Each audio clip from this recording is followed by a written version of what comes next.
Madame, Monsieur, bonjour et merci de votre fidélité à notre émission Symbiose. Après avoir parlé politique et économie, aujourd'hui nous allons parler de la santé avec une épidémie qui est en train de défrayer la chronique en République du Congo, la fièvre jaune, à côté de la crise qui a déjà secoué les esprits. Parler de la fièvre jaune aujourd'hui, véritable interrogation pour cette épidémie qui est en train de vivre sa résurgence, comme je l'ai dit, déjà au départ avec l'épicentre du côté de Pointe-Noire. Bref, un décryptage que nous allons faire aujourd'hui avec le docteur Lambert Kitembo, qui est le directeur général de l'épidémiologie et de la lutte contre la maladie. Docteur, bonjour. Bonjour. Alors, docteur, la fièvre jaune, on en reparle au Congo après combien d'années déjà? Oui, merci beaucoup de l'occasion que vous nous donnez de parler de la fièvre jaune. Je vous reçois en ma qualité de porte-parole de Madame la ministre de la Santé et de la Population, qui m'a donné la responsabilité de la gestion de cette épidémie. Nos 3 derniers épisodes épidémiques, c'est essentiellement en 2009, 2002 dans la cuvette ouest et une alerte en 2016 dans le département de la Bouenza, essentiellement Bokosongo. D'accord, alors dites-nous pourquoi cette résurgence?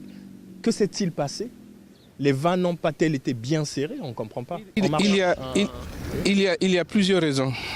Nous pourrons par exemple citer le déficit de l'immunité. Est-ce que les gens sont correctement vaccinés? Vous savez que hier, le vaccin était éligible une fois tous les 10 ans. Or, on s'est peut-être rendu compte que les gens ne se vaccinent pas. Pour preuve, on a constaté par exemple dans nos aéroports ou dans nos points d'entrée que les gens nous présentent les carnets, mais est-ce qu'ils sont véritablement correctement vaccinés? Deuxième élément de réponse, on a constaté que nos taux de couverture dans nos centres de santé sont relativement faibles. Donc à ces deux composantes s'ajoutent aussi les changements climatiques, puisque la fièvre jaune est identifiée comme une maladie climato-sensible. Voilà les principales causes qui justifient la résurgence. Et surtout, on peut aussi citer les voyages internationaux. Quelqu'un qui est malade, avec son microbe dans le sang, il voyage par exemple en Asie ou vice-versa.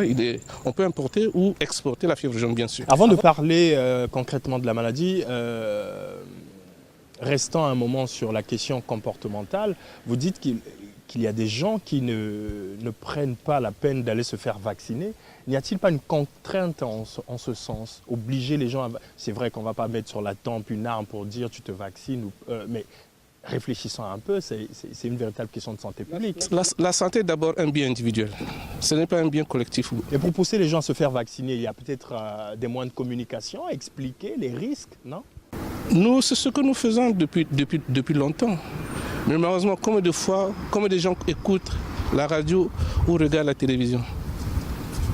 C'est ça le problème. C'est pour cela que nous aurons suggéré qu'il y ait un plan multimédia qui essaie de rappeler au grand public l'intérêt ou les risques de la non-vaccination contre la fièvre jaune. Mais ce plan n'existe pas encore. On ne va pas en parler après 3 résurgences. Le multimédia est en train de se confectionner. Donc on pourrait rentrer dans les détails si vous voulez à la suite de l'émission. D'accord. Alors, nous avons, comme tout le monde, lu ce communiqué signé du directeur du cabinet de la ministre de la Santé et de la Population, parlant donc effectivement de cette résurgence du côté de Pointe-Noire. Mais pourquoi Pointe-Noire? Pourquoi un départ du côté de Pointe-Noire? Bon, merci beaucoup. Je crois qu'il y a 2 grands types d'épisodes. La fièvre jaune de forêt et la fièvre jaune de savane. Vous savez. Il y a une fièvre jaune de forêt? Oui, et il y a une fièvre jaune de savane. Pointe-Noire se trouve à peu près dans une zone côtière. Donc, il n'y a pas de forêt là-bas à Pointe-Noire. Et il y a une zone relativement forestière avec les forêts-galeries, avec le Kouilou. Premier élément. Deuxième grand élément, je crois que c'est une ville portuaire. Il y a un flux migratoire assez important, aussi bien pour les entrées que pour les sorties des étrangers. Et troisièmement, je crois qu'on ne peut pas se leurrer. Pointe-Noire est une ville relativement sale. Donc dans cet environnement. Donc l'insalubrité contribue effectivement à la prolifération de l'agent pathogène, on peut le dire. Gîte larvaire, et qui dit gîte larvaire dit essentiellement moustique. Alors, donc parlons du fameux moustique, c'est lui l'agent vecteur. L'agent qui transmet le microbe, oui. Essentiellement, c'est dans le jargon, on appelle ça type Aedes. Alors, c'est quoi la fièvre jaune, docteur? La fièvre jaune, donc, est une maladie infectieuse transmise par les piqûres de moustiques. Essentiellement, on est type Aedes. Donc, c'est un virus.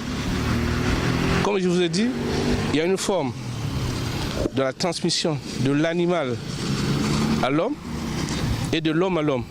Vous constaterez qu'à Pointe-Noire, il n'y a pas de forêt. C'est probablement une transmission interhumaine à travers les moustiques. Donc, il y a eu un seul cas déclaré qui a atterri à Pointe-Noire et qui s'est mis à distribuer la maladie autour de lui. Non, c'est possible, mais plusieurs hypothèses, puisque depuis le début de cette année, nous avons à ce jour identifié près de 114 cas dans toute la République. 114 cas. Dans toute la République, 70 cas suspects, bien sûr, au niveau de la seule ville de Pointe. Là, vous nous faites peur. La maladie n'est pas cantonnée qu'à Pointe-Noire. Non, les cas suspects sont déclarés partout. Mais l'avantage que nous avons eu à Pointe-Noire, on a fait des prélèvements confirmés en première intention au laboratoire de Kinshasa et en deuxième intention à l'Institut Pasteur de Dakar. C'est ce qui a justifié le 24 août dernier la déclaration gouvernementale sur la fièvre jaune. La question, elle est nationale aujourd'hui. Je suis sûr qu'elle est nationale puisque la confirmation a été d'abord donnée à Pointe-Noire. Donc la réponse épidémiologique voudrait qu'on commence d'abord par la Pointe-Noire. Après, on va l'étendre dans le reste du pays. D'accord. Alors, docteur, dites-nous, quand le moustique vous a piqué, quels sont les premiers symptômes qui vous permettent de comprendre que ce n'est pas un paludisme, mais une fièvre? Malheureusement, c'est ça toute la difficulté. Au début, on ne peut pas se dire que c'est une fièvre jaune, un palu ou une grippe. Aïe. Souvent, le tableau milite en faveur d'une pseudo-grippe. Aïe. Fièvre, douleur musculaire, fatigue, vomissement. Et ce qui commence à attirer l'attention des gens vers la fièvre jaune, ce sont les yeux jaunes. On appelle ça l'ictère ou la jaunisse, qui apparaît dans les 14 jours qui suivent l'apparition de la fièvre. Aïe. Et c'est cette fièvre qui apparaît dans le corps qui demande à ce que nous, agents de santé, nous ferons le prélèvement pour envoyer au laboratoire. Donc il faut attendre 2 semaines. Oui, mais c'est ça la définition. Pendant ce temps, vous avez traité un palu, vous avez traité une grippe, voilà. Vous avez même traité une fièvre typhoïde. C'est possible. Donc, à côté de cette jaunisse, qui déjà traduit l'atteinte du foie, il y a les formes hémorragiques. Et souvent, comme on le dit, la fièvre jaune réalise est aussi une fièvre hémorragique virale. Et c'est cette forme qui est très très très mortelle parce que ça entraîne des perturbations au niveau de la coagulation du sang. Et qui vous dit, quand il y a déjà jaunisse, il y a souvent probablement atteinte des reins. Et si possible aussi, dans les formes compliquées, l'atteinte cérébrale, l'atteinte du cerveau. Non. Ce n'est pas une maladie à prendre à la légère. Mais c'est pour ça que c'est une maladie à potentiel épidémiologique mortel, un cas égale épidémie. Donc il faut prendre quelques dispositions pour lesquelles le gouvernement en a fait la déclaration. Donc le moustique vous a piqué, une fièvre se déclare, 14 jours après, ce sont les premiers symptômes qui... 14 jours après, c'est vraiment... C'est la couleur jaune qui apparaît au niveau des yeux. Et quand on atteint ce 14e jour, c'est un 14e jour fatal ou on peut dans les 14 jours, la fièvre apparaît, la l'ictère apparaît. Après la fièvre, lorsqu'apparaît la fièvre, dans les 14 jours, il apparaît la jaunisse, c'est-à-dire l'ictère, l'aspect jaune des téguments. D'accord. Mais souvent, vous voyez que la maladie a fait son bout de chemin. Il y a déjà donc des signes déjà probablement infracliniques d'atteinte du foie, du rein et possible aussi peut-être du cerveau. Bon, quand on a atteint cette étape est-elle fatale ou pas? Peut-on rattraper le malade? Oui, c'est toujours possible. C'est toujours possible puisque nos 10 derniers malades sont traités en ambulatoire. Ils ne sont pas gardés en hôpital. Donc ce sont des formes cliniques bénignes assez. Mais souvent, quand il y a des complications, surtout hémorragiques, et souvent le tableau semble être sombre, il faut à tout prix hospitaliser le patient. Oui, non, mais vous êtes hospitalisé, mais on réussit à vous guérir. Oui, mais il n'y a pas de traitement spécifique. Le traitement est aspécifique, symptomatique. Voilà. Mais nous avons une arme pour se prémunir. Et je crois que c'est là où nous allons en venir, probablement dans la suite de l'émission. Alors, docteur, on a compris les symptômes. Ça, c'est la grosse première étape. Quand le malade est diagnostiqué porteur de la fièvre jaune, quel est le traitement?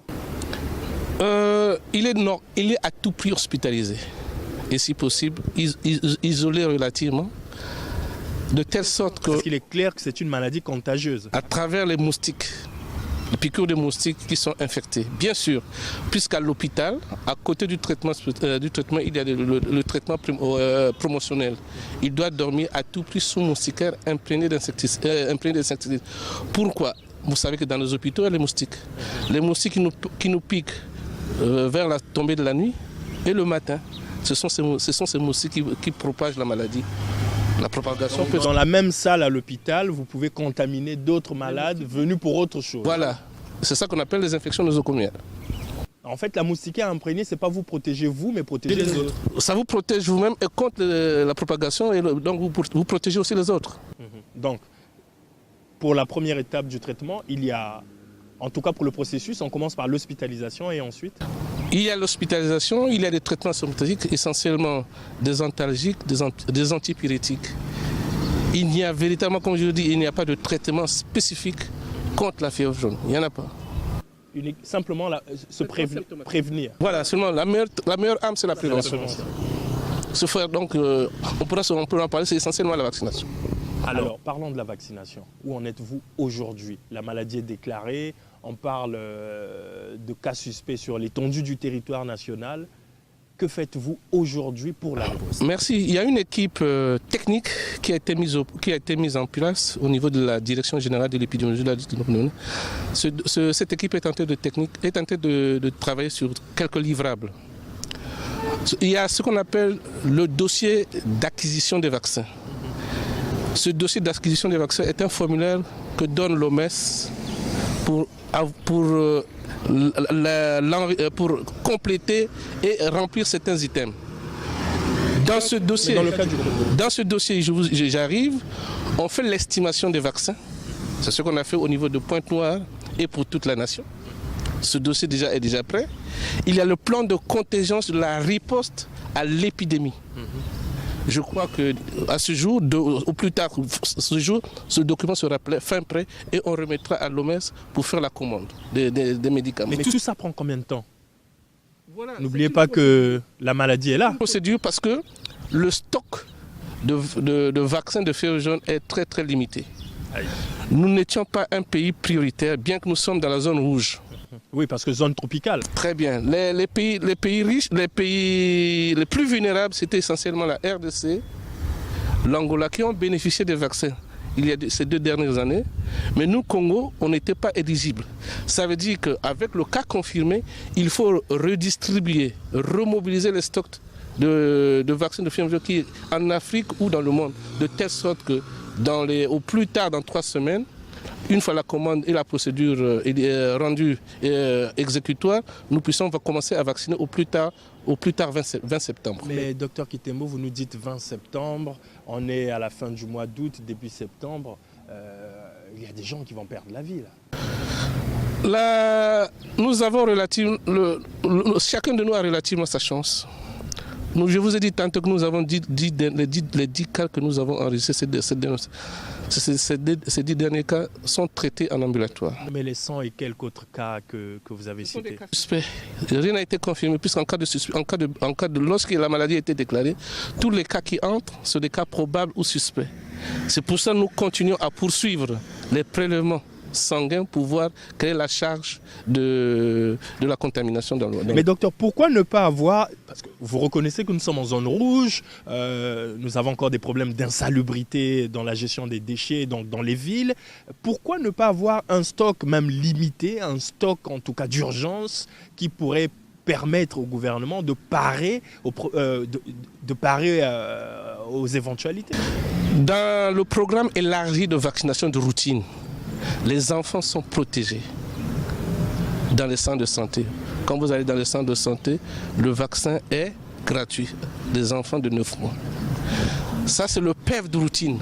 Or, nous sommes en épidémie.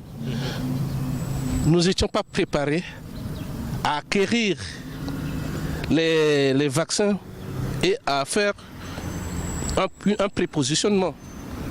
Nous rentions d'Abuja il y a 3 mois où on a lancé la semaine africaine d'élimination de la fièvre jaune. Nous sommes à ce jour, je crois que c'est aujourd'hui que nous allons valider en restante notre stratégie nationale d'élimination de la fièvre jaune. Une injection de vaccination suffit pour protéger toute la vie de l'individu. C'est pour ça que nous, Congo, nous sommes conscients que nous aussi nous pouvons éliminer la fièvre jaune. C'est pour ça que nous vaccinons tout le monde. Nous sommes en train d'élaborer cette stratégie. Et comme vous savez, il y a toujours un coût. Et ce coût sera supporté par le gouvernement avec ses partenaires. Alors, pour parler de cette stratégie, de quoi parle-t-elle à part la vaccination? À côté de, que ce soit en stratégie d'élimination ou en campagne réactive, il y a des opérations d'assainissement du milieu. Vous voyez, nous sommes dans un jardin, dans un environnement construit, anthropique. Si vous fouillez bien, vous trouverez des gîtes lavaires ici. Mais dans nos maisons, il y en a.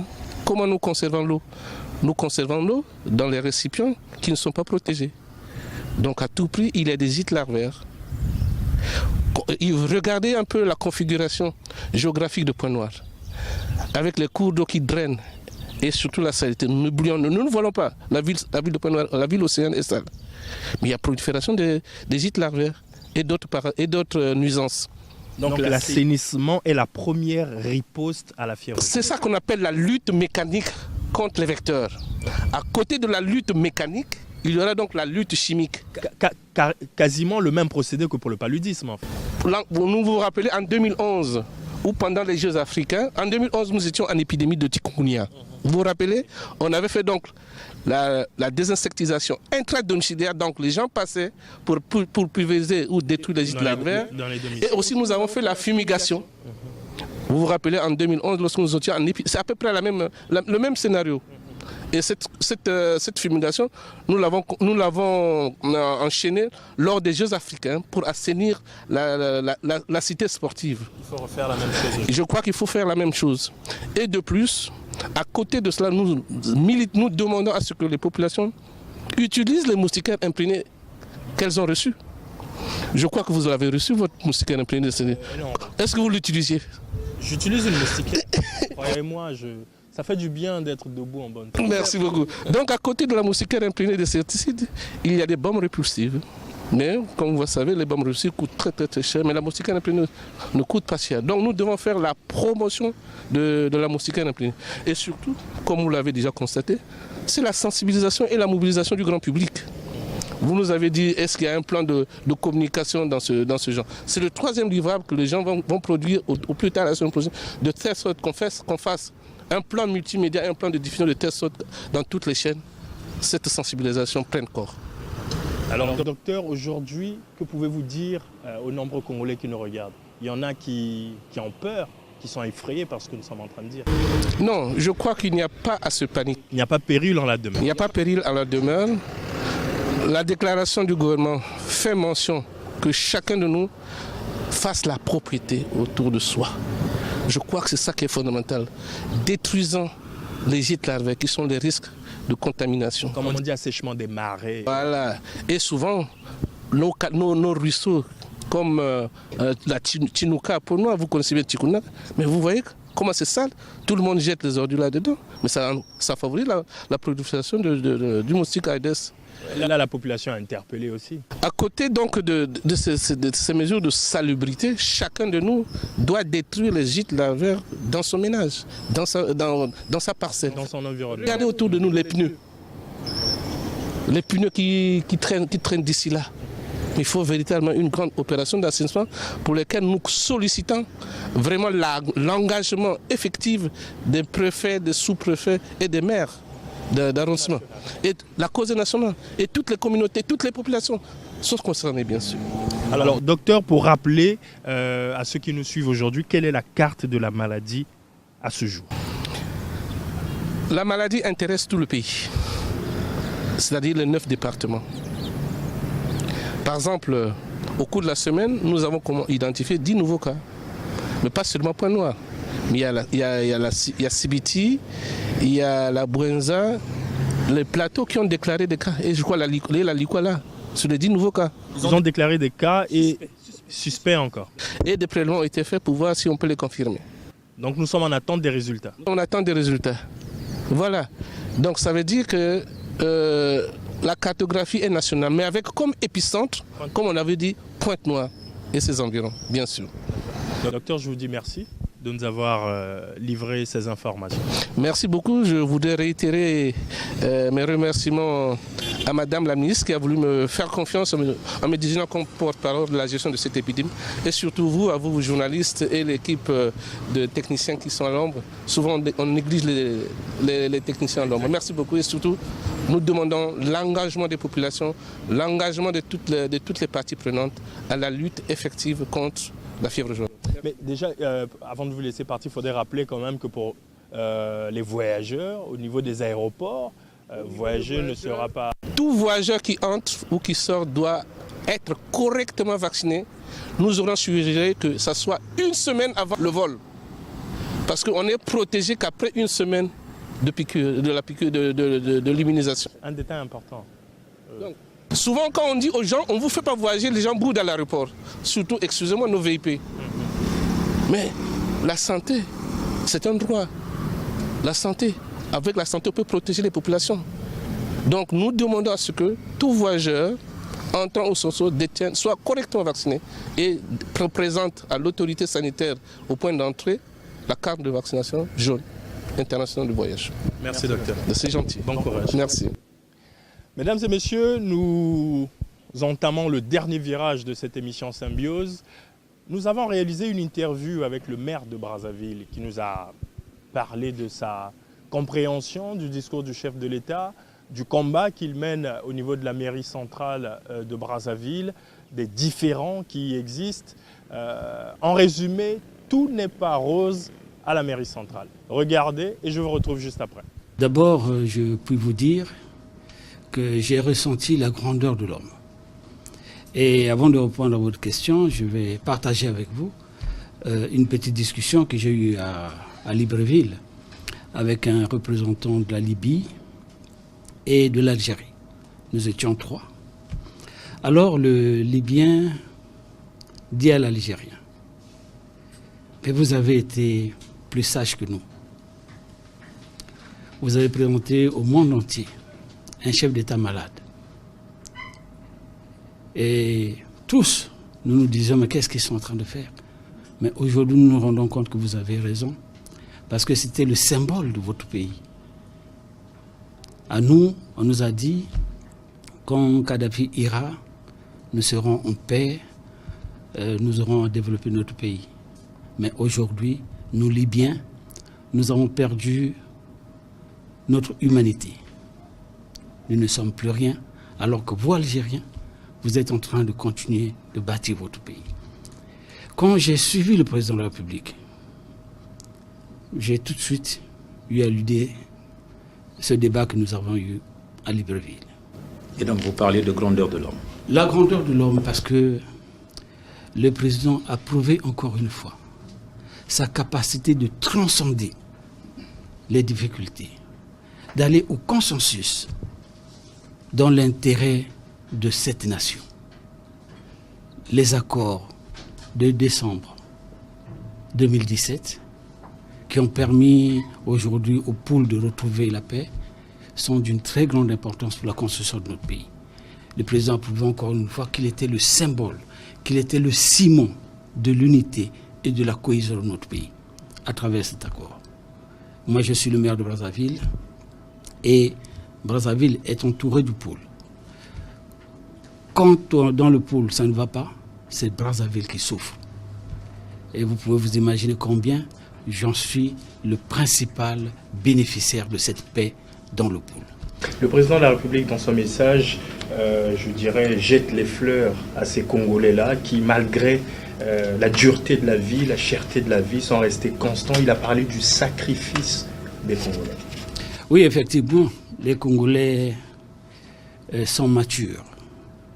Malgré les difficultés, nous tenons tous. Nous tenons, mais nous devons travailler. pour que nous ne perdions pas notre humanité.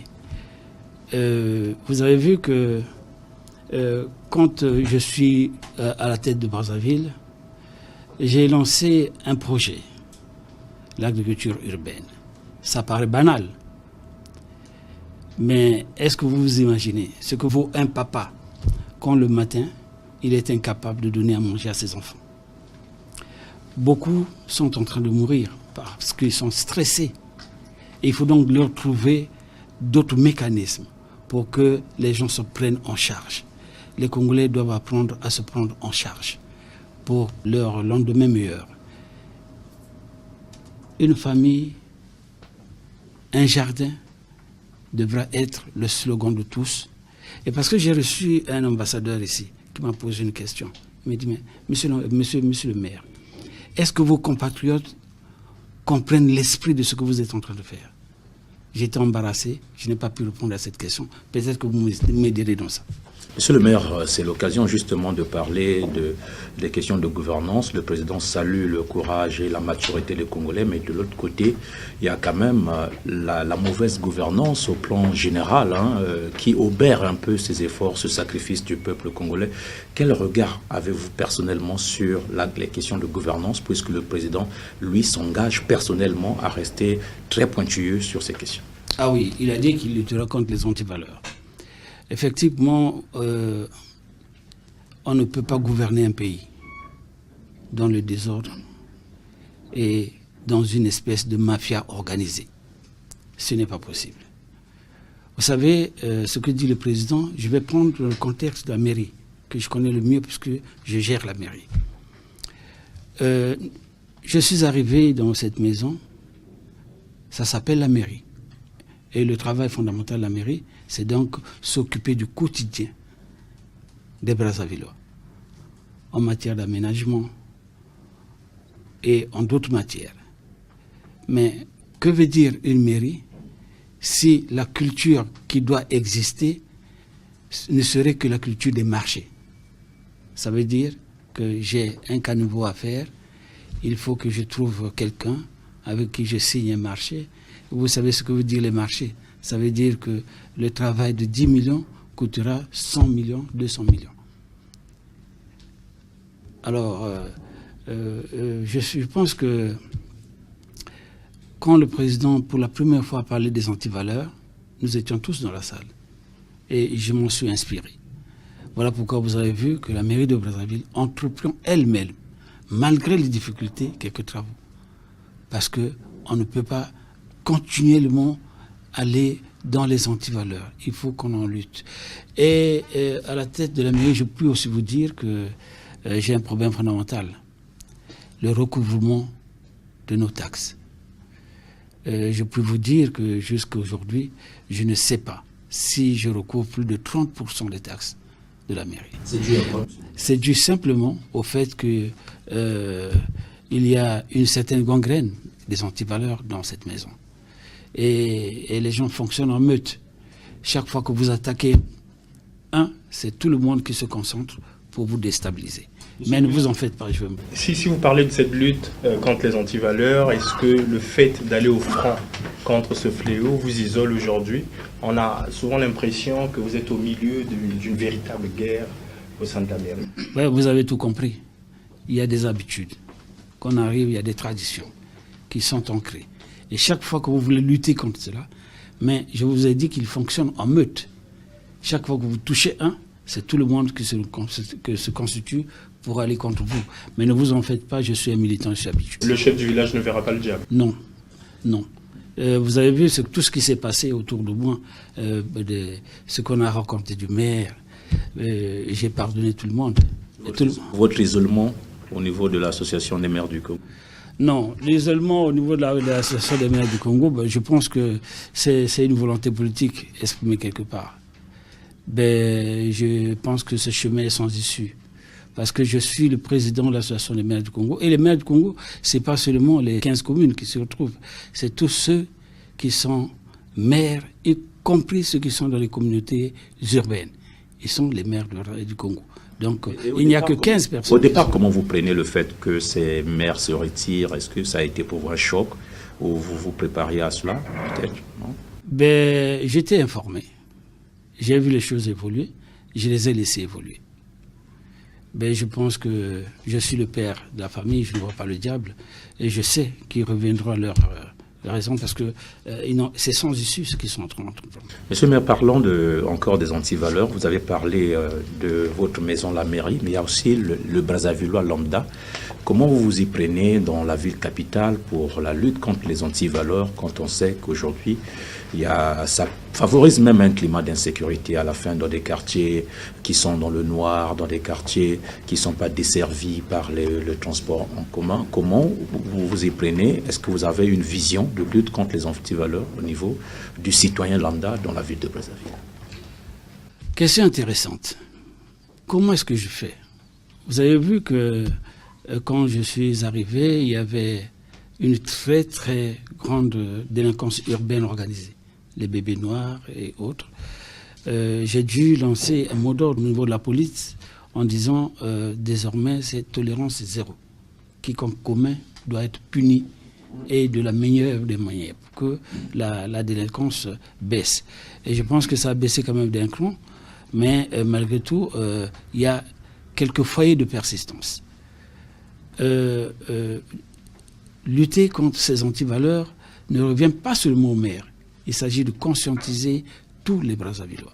Nous devons tous être conscients du fait que nous ne pourrons jamais construire ce pays dans la violence. Le président l'a dit lui-même. Donc, il s'agit d'un problème de conscientisation. Je suis en train de prendre quelques mesures au niveau de la localité, avec la police, et nous sommes en train de travailler pour essayer de baisser, tant soit peu, cette tendance à la violence qui, si elle ne s'arrête pas, peut faire en sorte que Brazzaville soit gérée en des cartels. Mais monsieur le maire, c'est ce qui nous pousse à vous poser la question. Aujourd'hui, quel est le bilan à mi-parcours de cette initiative Bâtissons Brazzaville ensemble? On vous a vu, je dirais tout feu, tout flamme, à votre arrivée à la tête de la mairie de Brazzaville, avec cette grande initiative, ce gros projet. Qu'en est-il aujourd'hui?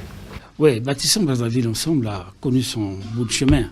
Il faut dire que Bâtissons Brazzaville ensemble, c'est près d'1 kilomètre de nid de poules reparés.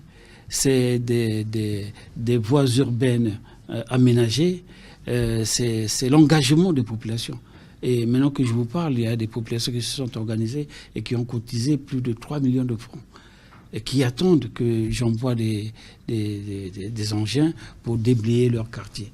C'est comme ça, on sent les Congolais prendre en main leur ville. Mais il y a quand même une grosse interrogation derrière ce projet, demander aux populations de participer dans le domaine financier, quand on sait qu'aujourd'hui, la pilule est difficile à avaler, on sait comment les gens se gèrent dans les foyers, il y a un problème de crise financière, crise économique.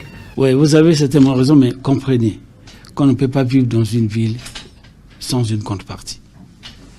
Et nulle part au monde, sauf au Congo, il y a toujours l'impôt sur l'habitat. Vous vivez quelque part, vous avez besoin que les services de la mairie passent pour nettoyer devant chez vous, pour ramasser les ordures, vous devez payer en contrepartie. La question, c'est de savoir combien on peut demander aux populations. Mais nous sommes en train de nous organiser pour que ça ne pèse pas sur le budget des Congolais.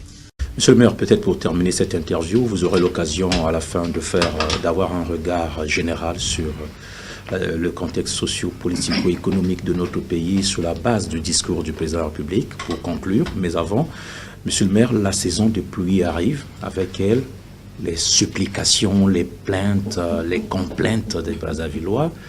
Comment allez-vous vous y prendre pour faire l'essentiel? Vous savez que Brazzaville, en saison de pluie, c'est quand même l'image que les gens ont dans la tête d'une ville inondée, impraticable, ainsi de suite.